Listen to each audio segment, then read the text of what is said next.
இவளை பாஞ்சாலத்தின் இளவரசி. பாஞ்சாலி. அந்த நிமிஷம் அந்த தாய் எங்க எல்லாரையும் காப்பாற்ற வந்த மகா காளியாத்தான் தெரிந்தார். நல்ல ஞாபகம் இருக்கட்டும், இது ஏன் சமஸ்தானம்.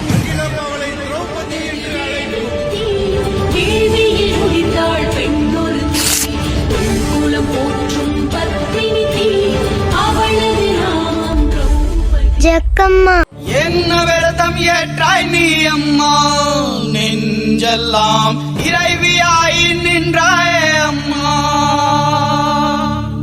உன்னை கண்டால் காலனுக்கே ஜக்கம்மா, கண்ணிரண்டும் கலங்கும் அம்மா. இங்கு ஊற்றுகின்ற ரத்த தாரைதான் உன் தூணி